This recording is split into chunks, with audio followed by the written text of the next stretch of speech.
Hello दोस्तों, कैसे हैं आप सभी। मैं श्याम जी एक बार फिर से हाजिर हूं अपने YouTube चैनल रीजनिंग हब में आप सभी लोगों का स्वागत करने के लिए। इसके साथ ही आप सभी लोगों को रीजनिंग हब की ओर से दीपावली की ढेर सारी शुभकामनाएं। सभी लोग दीपावली अच्छे से सेलिब्रेट कीजिए और इसके साथ साथ पढ़ाई भी करते रहिए, क्योंकि जो टाइम आज आपके पास है वो कल नहीं होगा। दीपावली त्यौहार है, ये तो आते जाते रहते हैं। इस साल आई दीपावली, अगली साल फिर आएगी, उसके अगली साल फिर आएगी, पर लेकिन जो टाइम आज आपके पास से चला जाएगा वो दोबारा कभी नहीं आएगा। इसलिए पढ़ाई को बराबर करते रहिए। आज की क्लास दिशा और दूरी की तीसरी क्लास होने वाली। पहली दो क्लासों में मैंने आप लोगों को बेसिक जानकारियां बता दी थी। आज की क्लास में मैं आप लोगों को अच्छे से अच्छे सवाल लेकर आया हूं। इसलिए वीडियो शुरू करने से पहले सभी लोग एक बार चैनल को सब्सक्राइब कर दीजिए, लाइक कर दीजिए और शेयर कर दीजिए। जो लोग चैनल पर नए हैं वो पिछला वीडियो जरूर देखिए। इसलिए देरी ना करते हुए अब सीधा शुरुआत करते हैं, सीधा सवालों से। आइए देखते हैं पहला सवाल मेरे पास कि एक घड़ी में 6 बजा है जिसकी मिनट वाली सुई पश्चिम दिशा इंगित करती है, तो घंटे वाली सुई किस दिशा को इंगित करेगी।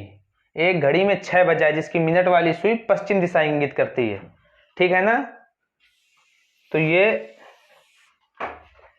एक घड़ी हो गई 12, 6, 3 और 9।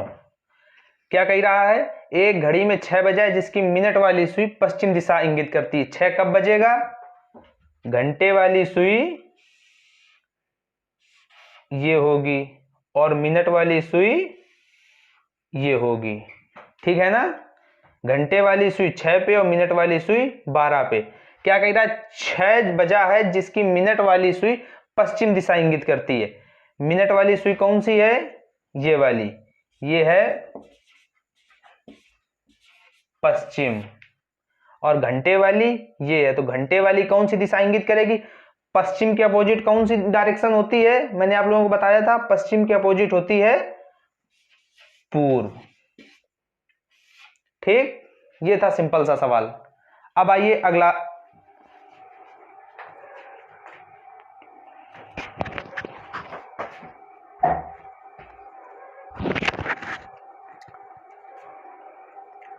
अगला क्वेश्चन दोस्तों है मेरे पास, सनील सूर्योदय के समय इस तरह खड़ा है कि उसकी परछाई उसकी दाईं ओर पड़ रही है, तो सनील का मुख किस दिशा की ओर है, ठीक है ना।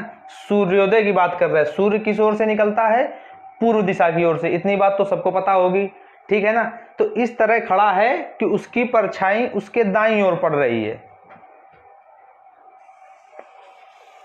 ये है सनील भाई साहब, ठीक है, और इनकी जो परछाई है वो इनके दाईं ओर पड़ रही है, ये, और ये है पूर्व, यहां से ये सूर्य निकला, ठीक है ना। तो इनका मुख किस दिशा में है, ऐसे ये खड़े हैं, ये सूर्य निकला, ये, और परछाई किस ओर पड़ रही है, ये दाईं ओर, यानी कि इनका मुख दक्षिण दिशा की ओर है। अगर ऐसे खड़े हैं यानी उत्तर की ओर मुंह करके, तो परछाई किधर पड़ेगी, बाईं ओर पड़ेगी, ठीक है ना। इसलिए इनका मुख किस ओर है, दक्षिण दिशा की ओर, तो परछाई किधर पड़ेगी, दाईं ओर। ये पूर्व दिशा है और ये दक्षिण की ओर मुख करके खड़े हैं, किस ओर, दक्षिण दिशा की ओर, ठीक है ना। परेशान बिल्कुल भी मत होइए, आसान क्वेश्चनों से टफ क्वेश्चन तक लेके जाएंगे, घबराइए बिल्कुल भी मत। आप लोग बस प्यार से समझते रहिए, ठीक है। आइए देखते हैं अगला क्वेश्चन। एक घड़ी में 9 बजा है जिसकी घंटे वाली सुई दक्षिण पूर्व दिशा इंगित करती है, तो मिनट वाली सुई कौन सी दिशा इंगित करेगी। एक घड़ी में 9 बजा है जिसकी घंटे वाली सुई कौन सी दिशा इंगित करती है, दक्षिण पूर्व। कौन सी दिशा, दक्षिण पूर्व। तो पहले घड़ी बना लेते हैं, ठीक है। कितना बजा है, 9 बजा है। ये हो गई घंटे वाली और ये हो गई मिनट वाली। ये वाली कौन सी दिशा इंगित करती है, घंटे वाली दक्षिण पूर्व।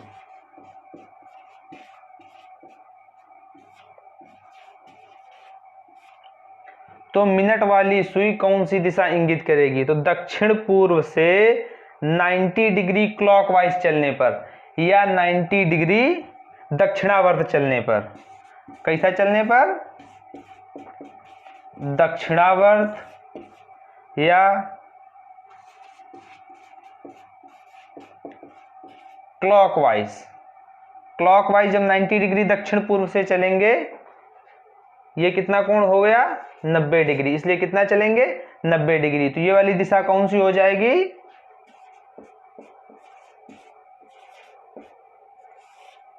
दक्षिण पश्चिम। कौन सी दिशा हो जाएगी? दक्षिण पश्चिम। ठीक है, आइए अगला क्वेश्चन। मेरे पास जीवा अपने घर से 3 किलोमीटर दक्षिण दिशा की ओर जाने के बाद दाएं मुड़ता है और 4 किलोमीटर चलता है। अब वह अपने प्रारंभिक बिंदु से किस दिशा व कितनी दूरी पर है? ठीक है, दक्षिण दिशा की ओर कितना चलता है? 3 किलोमीटर। दक्षिण दिशा की ओर 3 किलोमीटर जाने के बाद दाएं मुड़ता है और 4 किलोमीटर चलता है। दायां इसका किधर होगा? ये दायां हो गया। कितना चलता है? 4 किलोमीटर चलता है। ठीक है, अब वह अपने प्रारंभिक बिंदु से किस दिशा व कितनी दूरी पर है? प्रारंभिक बिंदु इसका कौन सा है? ये वाला। ये दूरी पूछी गई है। ठीक है, ये कौन सी थ्योरम बन गई? Pythagoras theorem. क्या सूत्र होता है? कर्ण स्क्वायर बराबर लंब स्क्वायर प्लस आधार स्क्वायर। ठीक है ना, ये क्या है? कर्ण। ये क्या है? लंब। और ये क्या है? आधार। लंब दिया गया है, आधार दिया गया है, कर्ण पूछा गया है। ठीक है, लंब कितना है? 3 का स्क्वायर प्लस आधार कितना है? 4 का स्क्वायर। ये हो जाएगा 9 और ये हो जाएगा 16।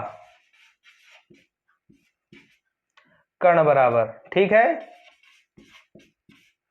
स्क्वायर जब हटाएंगे तो ये रूट के अंदर चला जाएगा। रूट के अंदर कितना हो जाएगा? 25। और ये रूट से बाहर आ जाए कितना हो जाएगा? 5। तो ये लंबाई कितनी हो गई? 5 किलोमीटर। और पूछा गया किस दिशा में है? प्रारंभिक बिंदु से किस दिशा में? प्रारंभिक बिंदु इसका ये था, यहीं पे डायरेक्शन बना लेते हैं। ये कौन सी होती है? दक्षिण दिशा। और ये कौन सी होती है? पश्चिम दिशा। ये वाली डायरेक्शन पूछी गई थी, ये कौन सी हो जाएगी? दक्षिण पश्चिम। ठीक है, 5 किलोमीटर ये दूरी और दिशा कौन सी? दक्षिण पश्चिम। ठीक है, अब देखते हैं अगला क्वेश्चन। परेशान बिल्कुल भी मत होइए, बताया था हर प्रकार के क्वेश्चन होंगे।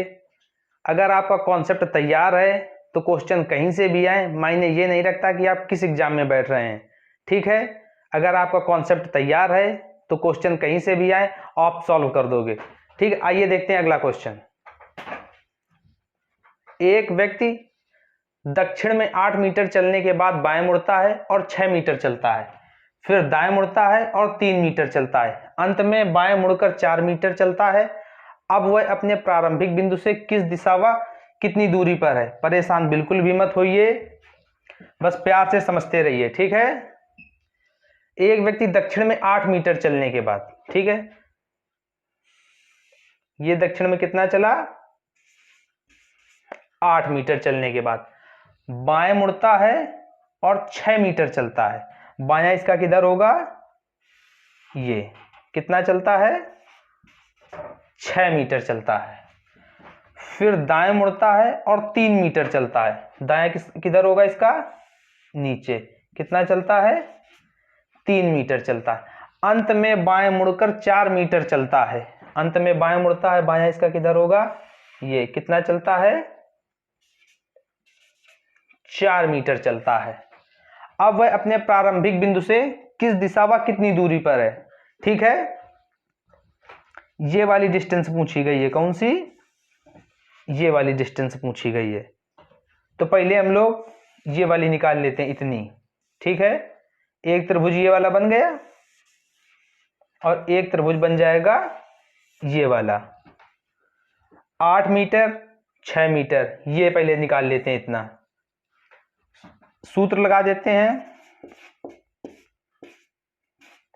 कर्ण स्क्वायर बराबर लंब स्क्वायर प्लस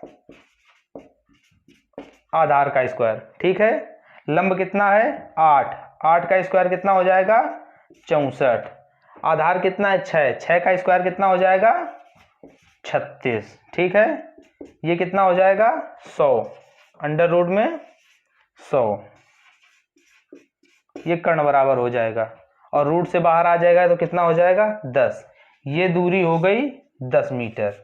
अब बचा कौन सा, ये वाला एक त्रिभुज। ये लंबाई कितनी है 3 और ये कितनी है 4। यहाँ भी पाइथागोरस थ्योरम लगा देते हैं।